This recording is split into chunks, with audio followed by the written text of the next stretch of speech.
सुभान अल्लाह। ओ मियां का सदाया महबूबन खे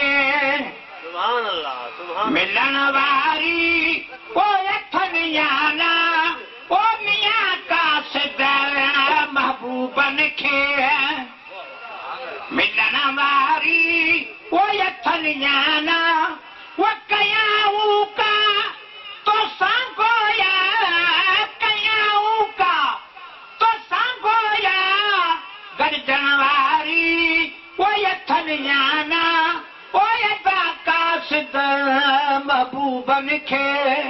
मिलन वारी ओ अथन याना ओ मियां कासिद महबूबन खे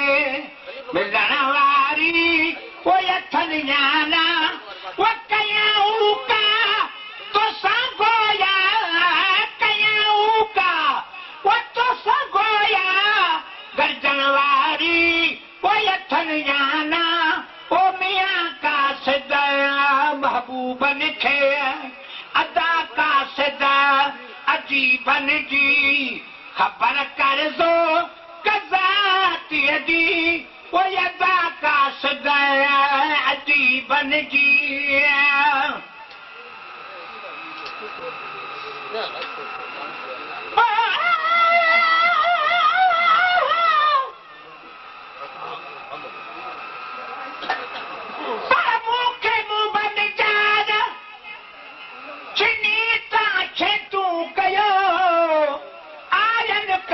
उजहे का नफल नमाज हमील हमल हबीबन जी रमज छुपाया मिराज हाणे अलस्ती आवाज मुझो चित चरियो कयो पया मोयस मखमूरन अदने न्याज पिरिय जे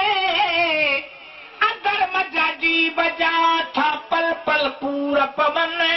अमल चही दिलड़ी संगाई सूरन गायस जन गुरन तन गुरन ता घोरे वञा पयदा का सिदा अजीबन जी खबर कर दो कज़ाती जी वो यदा का सिदा अजीबन जी खबर कर दो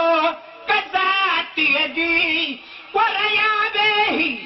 वो छने छा खाऊं रया बेही वो छने छा खाऊं गढ़वारी वो अथन याना ओ मियां का सदा महबूबन खे मिलन वारी वो अथन याना ओ मियां का सदा महबूबन खे गुजी करदा वे तू मूसा महबूबन जे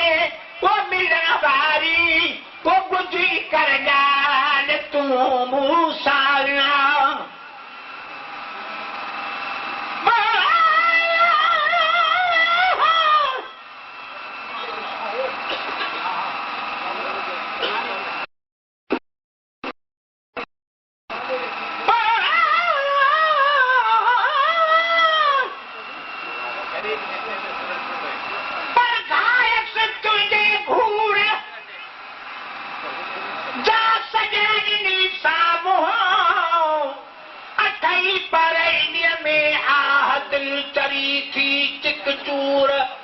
एड़ो हाल हमल जो मालूम थई मज़कूर हाणे सुणी मुंहिंजा सूर तरस न पीतर जेतिरो गुजी कर जा तू मूसा महबूबन जे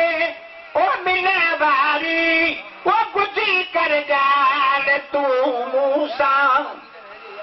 वही